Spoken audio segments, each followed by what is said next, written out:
से ज्यादा की जो जमीन है वो कब्जा कर रखी है, उससे प्रधानमंत्री जाके गले मिल रहे हैं। हमें इनकी विदेश नीति नहीं समझ आ रही है कि जो अमेरिका हमारे साथ नहीं है, जो चीन हमारे साथ नहीं है, आखिर हम उनके पीछे क्यों भाग रहे हैं। पर ये आरोप तो अभी तक आप लोग लगाते थे कि ब्राह्मण ये करते थे, वो करते थे, हजारों साल की उनकी ये रहा वो रहा। अब ये आरोप नहीं है, ये सच्चाई है, ये सच्चाई है। आप समझ लीजिए पिछले 5 साल से इस देश की मनवादी और ब्राह्मणवादी व्यवस्था ने, इसमें कुछ अच्छे ब्राह्मण भी हैं, तो ये जो 90% गंदगी है, इसके चक्कर में जो बेचारे 10% अच्छे ब्राह्मण हैं, उनको भी बुराई झेलनी पड़ती है। कुछ मेरे ब्राह्मण मित्र हैं, वो ये कहते हैं तुम यार सभी ब्राह्मणों को गालियां मत दिया करो, जिन्होंने गलत किया है उनको बोला करो। तो इसलिए मैं कह रहा हूं कि जो इस देश की ब्राह्मणवादी व्यवस्था है, जो मनवादी व्यवस्था है, और जो ये ढांचा बना है जातिवादी ढांचा, और इस जातिवादी ढांचा को बनाने वाले लोग कौन है, इस पे 5000 साल से शासन करने वाले लोग कौन है, इस वैमनस्यता को बढ़ाने वाले लोग कौन है, ब्राह्मण। जब 5000 साल की ये रिसर्च चल रही है, और ये जब रिसर्च हमारे देश में हो रही है, तो विदेशों में रिसर्च नहीं होगी। हम भी तो विदेशों में रिसर्च लाते हैं निकाल के कि अमेरिका में गोले काले के नाम पे भेद होता था, लेकिन अब वहां रिजर्वेशन है और हर जगह उन्हें काले रखने पड़ते हैं।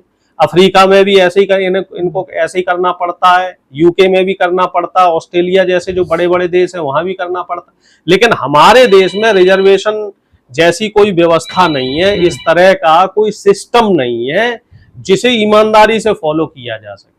हमारे यहाँ भ्रष्टाचार जो ऊपर वाली व्यवस्था है उसने इस कदर बना रखा है, भ्रष्टाचार बढ़ा रखा है कि ये अमेरिका क्या छोटे छोटे देशों को भी पता लग गया है कि हमारे यहाँ किस तरीके की लूट खसोट हो रही है, हमारे यहाँ किस तरीके से जाति और धर्म के नाम पर भेदभाव हो रहा है, हमारे यहाँ किस तरीके से जो मुट्ठी भर देश की व्यवस्था है, जो ऊपर के लोग हैं वो देश की 95% जनता को लूट खसोट रहे हैं और उनका शोषण कर रहे हैं। तो डोनाल्ड ट्रंप के जो बिजनेस सलाहकार हैं उनका ये बयान देने का क्या मतलब है, इसके पीछे वो क्या कहना क्या चाह रहे हैं, वो भारत को नीचा दिखाना चाह रहे हैं? ये बात तो वही बेहतर बता सकते हैं, लेकिन मेरा ये मानना है कि उनका ध्यान इस तरफ था कि जो देश की जो व्यवस्था है, जो मनवादी व्यवस्था है, उस देश की उस मनवादी व्यवस्था ने देश का बंटाधार किया हुआ है, और शायद इसी वजह से हमारा देश तरक्की नहीं कर पा रहा है आज, क्योंकि हमारे देश में ना तो टैलेंट की कमी है, ना मैन पावर की कमी है, ना रिसोर्सेज की कमी है।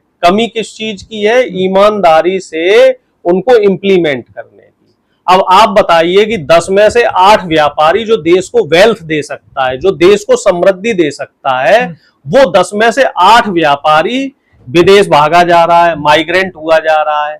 10 में से 8 अच्छे टेक्नोलॉजी वाले जो लड़के, पढ़े लिखे लड़के, डॉक्टर, इंजीनियर और एमबीए टाइप के जो बढ़िया बढ़िया लड़के हैं, जो देश का भविष्य बना सकते हैं, देश को आगे बढ़ा सकते हैं, वो लड़के वीजा ले लेके बाहर पढ़ाई कर रहे हैं, वो लड़के बाहर नौकरियां कर रहे हैं, बाहर व्यापार कर रहे हैं। तो देश का कल्याण कैसे होगा? और क्यों कर रहे हैं व्यापार, क्यों बाहर जा रहे हैं? क्योंकि इस देश में जो जातिवादी व्यवस्था है, लड़का इंटरव्यू रिटन क्लियर कर लेगा लेकिन इंटरव्यू क्यों नहीं पास कर पाएगा? क्योंकि वो पिछड़ी जाति से है, वो दलित है, आदिवासी है। अगर वो ब्राह्मणवादी व्यवस्था की जाति का होगा, मनवादी व्यवस्था की जाति का होगा, तभी उसका सिलेक्शन हो सकता है। सरकारी में भी यही है, और निजी क्षेत्रों में तो 100% इन्हीं जो चंद मुट्ठी भर लोग हैं यही लोग रहेंगे। अब निजी क्षेत्रों में आप हमें बताओ, जो बड़ी बड़ी एमएनसीज हैं, कंपनियां हैं, वहां कितने दलित पिछड़ों के बच्चे नौकरियां कर पाते हैं? वहां उनका सिलेक्शन ही नहीं होता, क्योंकि बिना रेफरेंस के वहां लिया नहीं जाता, और सारी कंपनियां इन्हीं लोगों की हैं। दलित पिछड़ों आदिवासियों की कंपनियां ही नहीं है। और आप कह रहे हो खुश होने वाली बात, अगर हमारी विदेश पटल पे बेइज्जती हो रही है तो ये कोई खुश होने वाला प्रश्न थोड़ा ही है। ये तो लज्जा का विषय है, और इसमें तो प्रधानमंत्री को भी लज्जित होना चाहिए। लेकिन प्रधानमंत्री तो हमारा ऐसा है कि उसके ऊपर तो इन चीजों का फर्क ही नहीं पड़ता। फोटो आनी चाहिए। फर्क क्यों नहीं पड़ता? वो तो भावुक हो रहे हैं, रो रहे हैं, आप उनकी मां को गाली दे रहे हैं, ड्रामेबाजी कर रहे हैं। बिहार चुनाव चल रहा है इसलिए ड्रामेबाजी कर रहे हैं, और अपनी माँ पे बात आई है, वो भी चुनाव के टाइम आई है, इसलिए ड्रामेबाजी हो रही है। अगर चुनाव की बात नहीं होती, अगर ये मामला बिहार चुनाव से जुड़ा नहीं होता, तो प्रधानमंत्री का इस तरह से कोई रिएक्शन नहीं आता। अब आप एक चीज ये जान लो कि वही प्रधानमंत्री है जो 10 साल पहले तक विपक्ष के नेताओं को चाहे वो कांग्रेस के नेता हो, चाहे वो किसी पार्टी के नेता हो, उनको बुरा भला करते रहे, उनके लिए अपशब्दों का इस्तेमाल किया उन्होंने।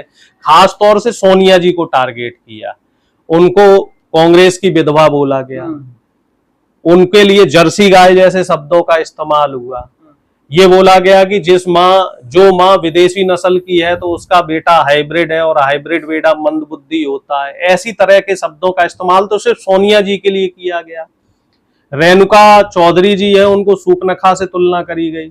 सुनंदा पुष्कर जी को ये बोला गया जी ये कौन सी 50 करोड़ की गर्लफ्रेंड है और तो क्या क्या है, क्या क्या करेगी नहीं है। जो भाजपा करेगी। आप कांग्रेस ने कहा किया, आप भी बिल्कुल क्या कहते हैं गोदी मीडिया वाली बात कर रहे हैं। और राजद के मंच से सारी बातें हुई हैं। मंच तो अगर मान लीजिए किसी कांग्रेसी ने इस बात को कहा है, किसी ने भी कहा है, तो आपकी डबल इंजन की वहां सरकार है, उस आदमी को पकड़ो और उसे फांसी पे लटका दो, उसी चौराहे पे लटका दो। राहुल गांधी माफी नहीं मांगेंगे। राहुल गांधी किस बात के लिए माफी मांगे? क्यों माफी मांगे राहुल गांधी? आखिर राहुल गांधी को माफी मांगने की जरूरत क्या है? जो गलती करे वो माफी मांगे, उसके खिलाफ सजा तय कीजिए। प्रोग्राम हुआ, प्रोग्राम खत्म हो गया, खत्म होने के बाद कोई पहुंचा स्टेज पे और स्टेज पे जाके अगर वो प्रधानमंत्री को गाली दे रहा है तो आप उसे पकड़िए। और वो हमारी पार्टी का मेंबर ही नहीं है, वो पहले बीजेपी का कार्यकर्ता रहा है, वो वैसी बीजेपी के जो चचा जान है उनकी पार्टी का मेंबर। हमारी पार्टी से तो कोई लेना ही देना नहीं है। कांग्रेस को क्यों शर्म आ रही है कि जिसने भी बोला गलत बोला है? ऐसा बोल सकते हो ना आप लोग भी, आप तो डिफेंड कर रहे हो गालियों से। हम क्यों किसी को डिफेंड करें? तो आप तो ये ना गलत हुआ जो भी हुआ। हम तो ये कह रहे हैं कि जिसने किया उसको गोली से मार दो, गोली मार दो, उसे फांसी की सूली पे चढ़ा दो। हमारे उससे क्या फर्क पड़ता जब हमारे किसी व्यक्ति ने नहीं कहा। अगर हमारे किसी व्यक्ति ने इस तरह का कोई शब्दों का इस्तेमाल किया होता तो हम बिल्कुल माफी मांगते। हमारा कोई नेता बोला हो तो आप बताओ, अभी आप बताओ ना। मोदी जी आगे रोने लग गए हैं, ये क्या है? वो तो रो ही रहे, ड्रामेबाजी कर ही रहे। पॉलिटिकल बयानबाजियां तो इस तरीके की होती हैं। लालू जी के लिए किन तरह के शब्दों का इस्तेमाल किया प्रधानमंत्री ने, नीतीश जी को क्या क्या नहीं बोला इन्होंने, तेजस्वी जी को क्या क्या नहीं बोलते हैं। हमने तो कभी नहीं विधवा विलाप किया। इस तरह से जो रोना धोना है ये बीजेपी के नौटंकीबाज लोग ही करते हैं और प्रधानमंत्री इस चीज में बिल्कुल माहिर है। क्योंकि प्रधानमंत्री जी ने ये देख लिया कि 15 दिन जो राहुल जी की यात्रा हुई सुपर डुपर यात्रा रही, अब वो मुद्दे को भटकाना चाह रहे हैं।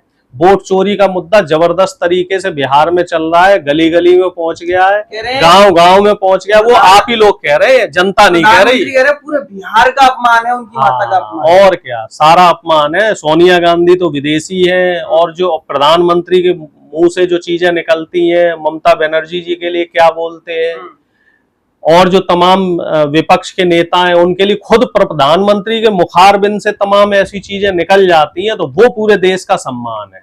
प्रधानमंत्री अगर किसी का अपमान कर दे तो वो सम्मानजनक शब्द है।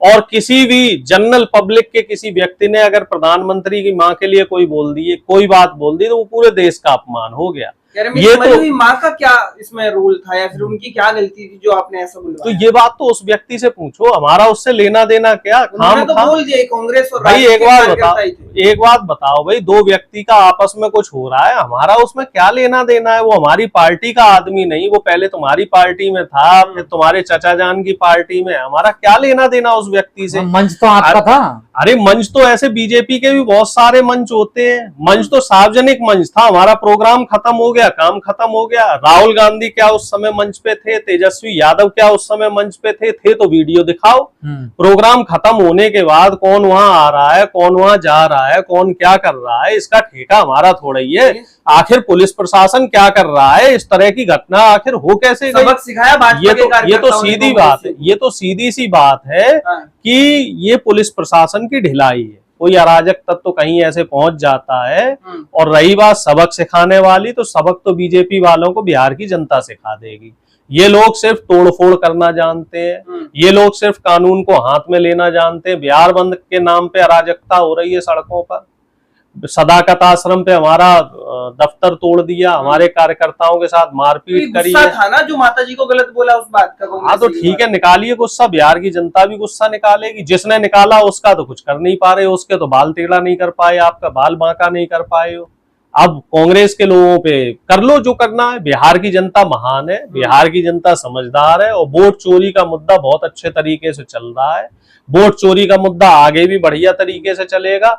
और वोट चोरी का जो ये मुद्दा है ये मुद्दा बिहार में नहीं, ये पूरे देश का मुद्दा बन रहा है और धीरे धीरे ये मुद्दा आगे बढ़ रहा है और ये मुद्दा डाइवर्ट नहीं गाली होगा। वाला बात हुआ था, अब मोदी जी रो रहे हैं, वो चिढ़ा रहे हैं एक तरीके से। नहीं, पर तेजस्वी जी तो अपनी बात कह रहे हैं कि भाई इसको क्या मुद्दा बनाने की जरूरत है, जिसने गाली दी उसको दंड दीजिए, का बात मोदी जी खत्म की कीजिए। माता की बात है। क्या मोदी जी की ही माता है इस देश में, और किसी की माता नहीं है? हम्म। और किसी की माँ का कोई सम्मान नहीं है, और किसी की माँ की कोई वैल्यू नहीं है। सोनिया गांधी की कोई वैल्यू नहीं है इस देश में, ममता बनर्जी की कोई वैल्यू नहीं है इस देश में। क्या प्रधानमंत्री ही ये देश है? देश से ही प्रधानमंत्री है, प्रधानमंत्री से ही देश है, उसके आगे पीछे कुछ करा नहीं दिया है। आपने प्रधानमंत्री अरे वो को। ड्रामेबाज आदमी है, नौटंकीबाज आदमी है, कहाँ आप उनकी बातों में पड़े हुए हैं। नौटंकी करने में वो माहिर व्यक्ति है और इसी चीज का वो खा रहे हैं।